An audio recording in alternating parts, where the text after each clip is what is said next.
At the age of 9, I remember a teacher looking at me thinking I wasn't either smart enough to understand what she was saying or wasn't paying attention. She was talking to another adult, and she said, "That's the boy with the broken brain."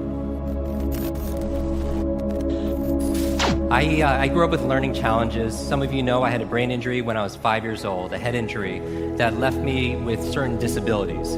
Teachers would have to repeat themselves 3, 4, 5, 6 times, and then eventually I would just pretend I understood, but I didn't, most of the time did not understand.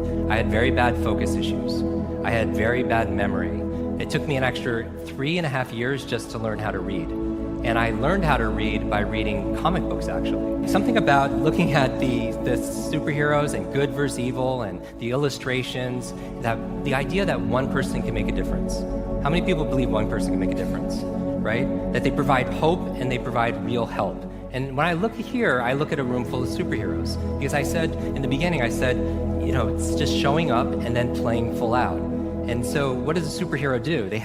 What's the defining characteristics of a superhero? They have superpowers, right? And how many people have found their unique ability, their superpower? You're discovering it, right? Your unique talent, your unique strength, something that's unique to you. But then just having a superpower, does that make you a superhero? You have to use that power for good, for some kind of purpose on top of that, right? How many people feel like when you're learning something, it feels like you're taking a sip of water out of a fire hose? And not just that, it has an effect on our health also, right?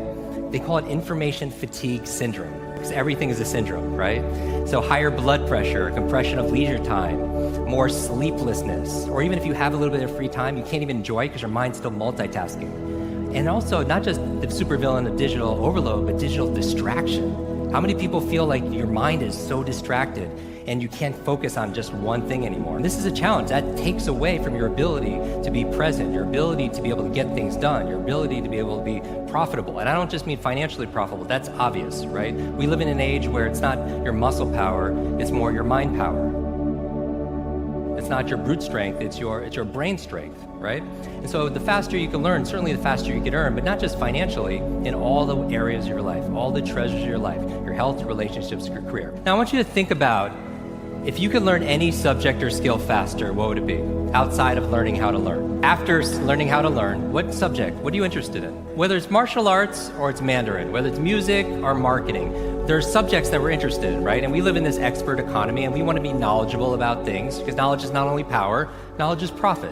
And so I'm going to be sharing with you some of my favorite strategies and states to be able to learn any subject or skill faster. I'm going to give you 6 keys to learn anything faster. You can write these down. I want you to remember, be fast. So B is believe. Believe you can, believe you can. Now the E is exercise. And what I mean by this is I mean physical exercise. Because your brain, the primary function of your brain is to control your movement. As your body moves, your brain grooves. So if you want to change your state, exercise and movement is key. The F is to forget. And what do I mean by that? A lot of people don't learn faster because they feel like they know it already. I'm going back to chronological age, but it's not chronological age, it's really the age of your mind and your heart. A lot of people don't learn because they haven't emptied their cup. Does that make sense? That you hear all these cliches, but there's truth in every cliche, that your mind is like a parachute, it only works when it's what? It's open. So this is the beginner's mind, right? So you want to forget about anything else than what you're learning here, temporarily. The A in FAST stands for active. Learning is not a spectator sport. Learning is not a spectator sport. The human brain and the mind doesn't learn consuming information. It learns through creating it. Your mind doesn't learn based on consumption. It learns through creation or co-creation in this state. Does that make sense? So you have to be active. You take notes, you ask questions, you participate in it. The S in FAST stands for state. So this is emphasizing the state, that all learning is state dependent. I never want to learn in a bored state, right? Most people, like when they read, they're in a bored state. How many people, you read a page in a book, get to the end, just forget what you just read? And you go back and you reread it, and you still don't know what you just read because you're in that bored state. How many people use reading as a sedative? Like you have this token book that's been inside of your bed for an embarrassingly long period of time, but if your state that you have associated to this activity called reading is falling asleep or a 0, anything times 0 is what? Is 0, and people wonder why they don't remember what they read. So control your state. Finally, the T in FAST and B FAST stands for teach. I recommend that throughout this entire gathering and beyond, you learn with the intention of teaching it to somebody else. So the B stands for what? Believe. Believe you can, believe you can, you're right. The E stands for what?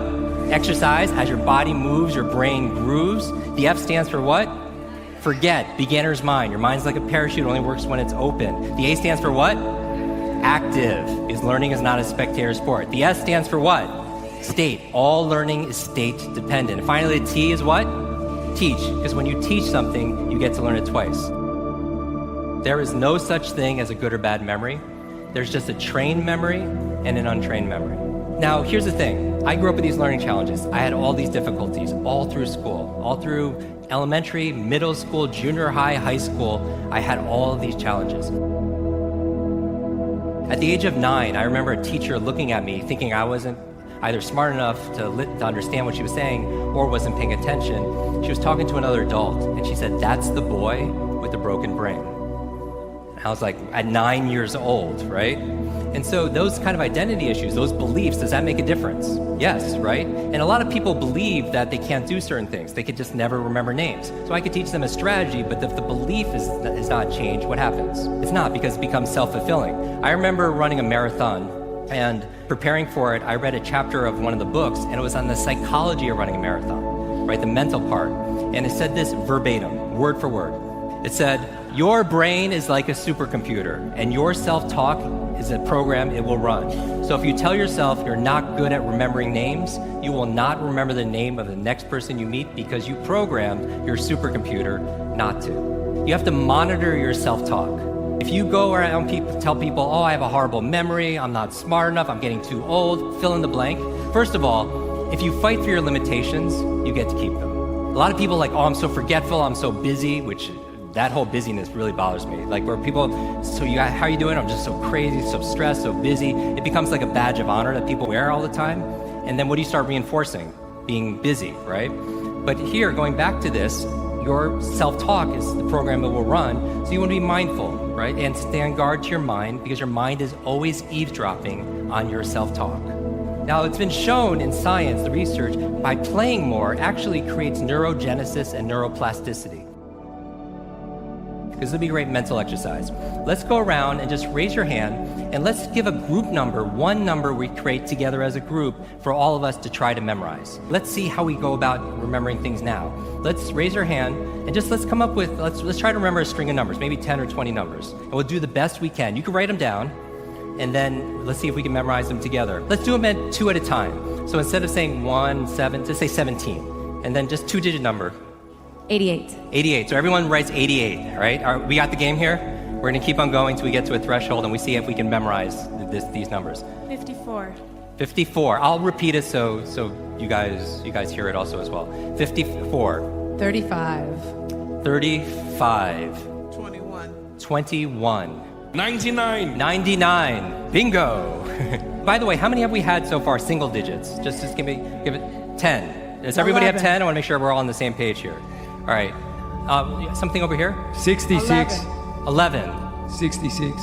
66. 11 and 66. 23. 23. Number 23. 13. 77. 77. How many numbers is that, by the way? 20? Are we doing pretty good? How many do you remember so far, do you think? Let's do a few more. Let's do a few more for the heck of it. 38 or 39? Let's go with 39. 39. And before that was 77, is that true? Very good, we're on the same page. 39. Let's do a couple more. Yeah, here? 42. 42, good, 42. 06. 13. 13. Did we do 13 already? That's okay, let's do it again. 13 is great. And then last one? 42. Again, 42. Now, I want you to do this. Close your paper and then just write down as many as you remember. In order, yes, definitely in order.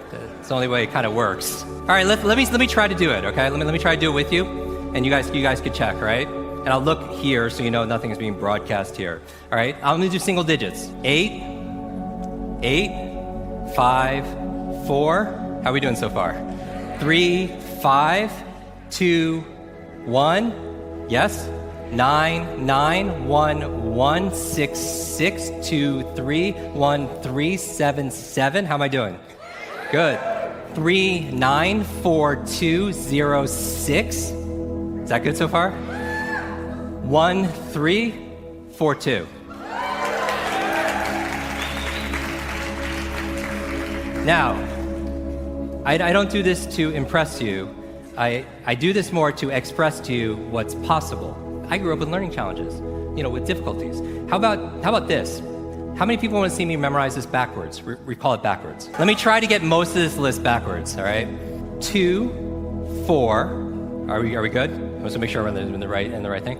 3, 1, 6, 0, 2, 4. Is that good? 9, 3, 7, 7, 3, 1, 3, 2, 6, 6, 1, 1, 9, 9, 1, 2. How are we doing? 5, 3, 4, 5, 8, 8. So what if you could get in these kind of states and have strategies to be able to do the things that you need? How much more productive could you be as a coach, as an expert, as a speaker, as an entrepreneur, as a parent, as a student by having these kind of strategies? What really upset me is when I struggled my whole life with my whole childhood life until I was 18 where I hit a wall. I literally, when I became a freshman in college, I was lucky to get into, I was like, I want to make a fresh start. And I was like, I want to show my family, I want to make them proud. I want to show the world, myself, that I was good enough and smart, that I could really do this. So I worked really hard, and I did worse. And I was ready to quit school, and I was living in the library. I wasn't eating, I wasn't, sleeping, I wasn't doing anything that was good for me, nothing in wild fit, all the things I should be doing to build my superhero strength. Ended up passing out in the library late night, and I fell down a flight of stairs. I hit my head again. And I woke up in the hospital 2 days later. And at this point, I weighed about 117 pounds. I was wasted away. I thought I died. Maybe part of me wished that I had. And also, when I got out, I was like, there has to be something better for me here. What do I do? And the nurse came in at that exact moment and brought a mug of tea. And on the tea was a picture of a genius, a true genius, the opposite of what I felt I was at the time. It was Albert Einstein.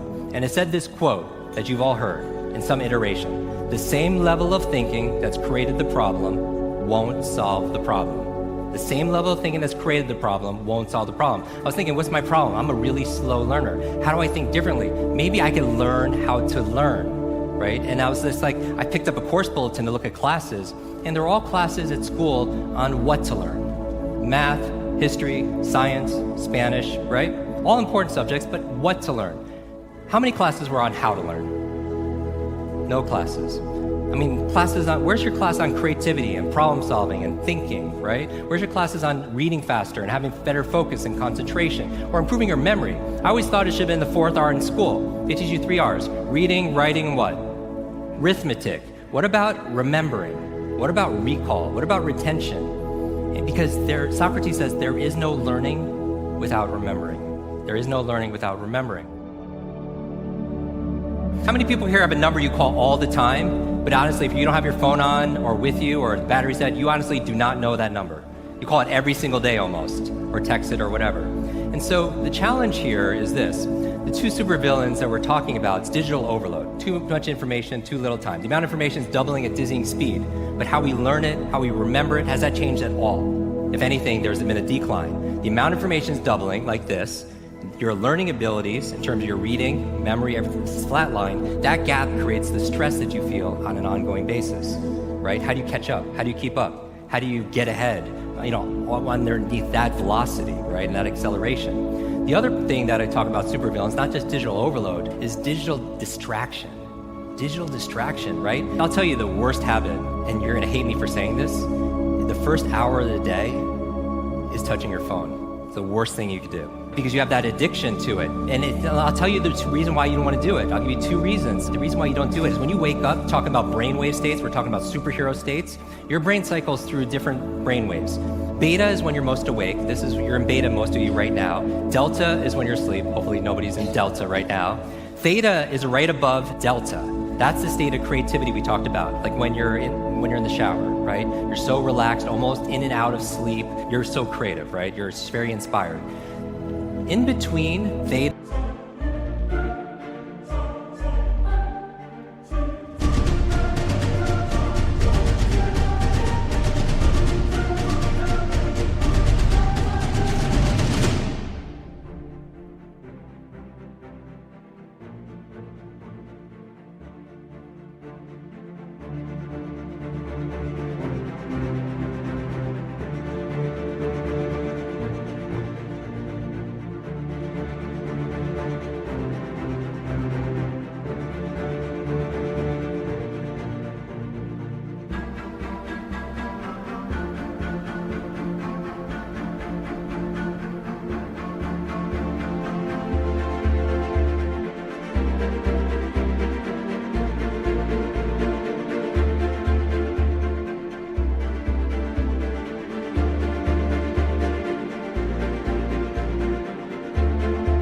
and beta, when you're most awake, is a state called alpha. It's a state you go in when you meditate. States you go into when you do deep breathing. State you're also in when you watch television. How many people have ever seen somebody watching television? You're trying to talk to them, but they're watching their favorite show, their sports, or whatever it is, or maybe you're guilty of it too, and honestly, that person is not hearing you. Do you know that? You're talking to them, but they're so in trance, right? Television programming, it's programming them. They're in such trance, they're in an alpha state. And the alpha state is where your conscious mind is set aside and you're not filtering. It's information just coming in. Alpha state is a great state to learn in though. Great state to learn facts. Great state to be able to learn foreign languages also. Great states to learn information like giving presentations and scripts. One of the ways we work with actors, putting them to an alpha state so they're in this relaxed state of awareness where their conscious mind is set aside and information is just flowing in, like television. And you could control those states because you have a responsibility once you learn the strategies behind it. We talked about the first villain, supervillain. We're talking about superheroes. You're a superhero. The supervillains that are taken away from your joy, your productivity, your peace of mind. Digital overwhelm, digital distraction. I'll add a third one I wasn't going to say. Digital dementia. And this is a real medical term right now. This is the idea that we're outsourcing our brains to our smart devices. We're so reliant on our smartphones that our smartphones are making us stupid. Does that make sense? I mean, it's convenient. I don't want to memorize 500 phone numbers, right? Nobody wants to do that. But we've lost the ability to memorize one. Like if I give you a 7-digit number now, how difficult? Would you find that kind of difficult to memorize, like a phone number that you used to do years ago? Yes or yes? If I take my arm and I put it into a sling for 6 months, does it stay the same? Would it even grow stronger? It would what? It would atrophy and grow weaker. Same thing with your mental muscles. If you're relying on your phone to keep your schedules, your to-dos, do simple. I went out to dinner with 10 people recently. There was 10 of us. And 3 people at the end pulled out their phones to divide the bill by 10, right? And we've lost that ability to use we've lost the ability to be able to do certain things. And so that's where digital dementia is.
I was talking to Dr. Daniel Amen, who wrote Change Your Brain, Change Your Life, right?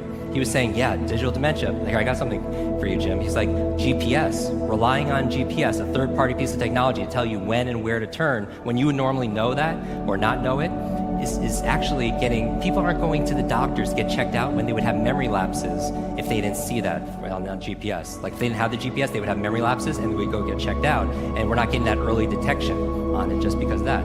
So how do you keep your brain active? So smart devices could be extremely convenient, but they can be crippling also. So it could be a balance. I think children, going back to childhood, you're the fastest learners, right? And you could access that at any time because you have an inner what?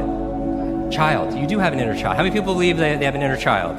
A child inside there that is a genius, that can learn, that maybe needs to hear some words from you every so often, right? And so a few years ago, because I remembered someone's name, it led to business for 20th Century Fox, and it was for the chairman, and I was training him and his executive team on a Friday. And I go there, and because I was in state...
because I saw all this Avatar like memorabilia, and I saw this movie poster with Star Wars. I was like a kid, right? So I gave my best training ever. And afterwards, they really felt it. He was like, gave me a tour of the whole place and everything. And I saw this movie poster of Wolverine. This for me is a big deal. A Wolverine coming out, and I was like, wow, I can't wait for that film to come out. And the chairman picks up the phone, and 5 minutes later, I'm in the Fox studios with 3D glasses watching Hugh Jackman fight all these super ninjas, right? And I'm in my bliss on a Friday. Afterwards, he comes to me and says, Jim, how was the movie? I was like, it's great, thank you so much. I tell him my story, how I grew up with learning disabilities. I taught myself how to read by reading comic books. My favorite comic book were the X-Men, Wolverine and the X-Men. And not because they were strongest, it's because they didn't fit in. Because I felt like I didn't fit in growing up as a kid. Does that make sense? With this disability and the boy with the broken brain. And the highlight of the comic books for me was when I read that the school for the gifted, for the superheroes, for X-Men, was in Westchester, New York, and it's a suburb of New York City, and that's where I grew up. So when I was 9 years old, I used to ride my bicycle all around the neighborhood trying to find this school. Because I wanted to run away. I wanted to find my superpower, something that I was good at, and I want to find my super friends. Because when you're the boy with the broken brain, you don't connect with a lot of people, because you don't feel like you have a lot to offer, right? So I used to do that. I'm telling him this story, the chairman. He's like, Jim, I know you like superheroes. Do you want to go to Comic-Con? I was like, when is it? He's like, today, Friday, Saturday, Sunday. And then I was like, he's like, Jim, do you want to go? I'm going tomorrow. And he was like, oh, I was like, oh, you're going tomorrow. I want to go with you. So he picks me up Saturday morning, and instead of driving down there, we get on his plane, and I swear to you, on that plane's the entire cast of X-Men. And they're going to surprise Comic-Con, right, with their presence for the new movie that's coming out. And I spend the entire, I go on there, and I see Wolverine and Patrick's, Professor X. I'm sitting between Jennifer Lawrence and Halle Berry going to Comic-Con, right? And we spend the entire day amazing. We come back, here's the lesson. We come back, and Chairman was like, how was it? I was like, best day ever, thank you so much. He's like, Jim, I have something else for you. I don't want anything else, what can I do for you? He was like, they really loved you. How would you like to go to Montreal? They were filming the last 30 days of the new movie. And I'm like, oh, wow, I've never been on film set. I would love to do that, but what can I do for you? And he says, Jim, just do what you did with us. Just teach them how to speed read scripts, memorize their lines faster, be present, and focus on set. And I was like, oh, I could totally do that. Sunday morning, we're on what they call the X-Jet, and we're going to Montreal. And I'm brain training these amazing individuals that inspired me, growing up, right? And I got to see, on set, it was actually taking place at the school. And I got to see my real life heroes come to life in front of me as a 9-year-old boy. Now, when I got home, there was a package waiting. I opened it up, and there's this photograph. There's a photograph of me and the entire cast of X-Men. And even better than Halle Berry and Jennifer Lawrence and everything that's on there was the note from the chairman. It said this, Jim, thank you so much for sharing your superpowers with all of us. I know you've been looking for your superhero school since you were a kid. Here's your class photo.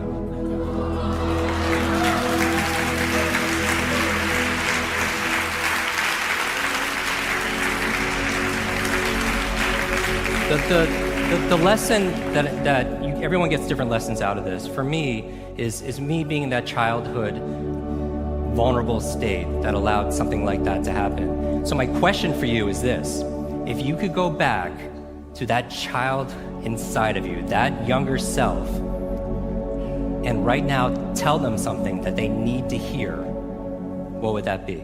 And if you were to go in the future, 1 year, 2 years, 5 years, 10 years ahead in the future, I believe you have wisdom inside of you. I believe you have greatness inside of you and genius that you're not even tapped in those states.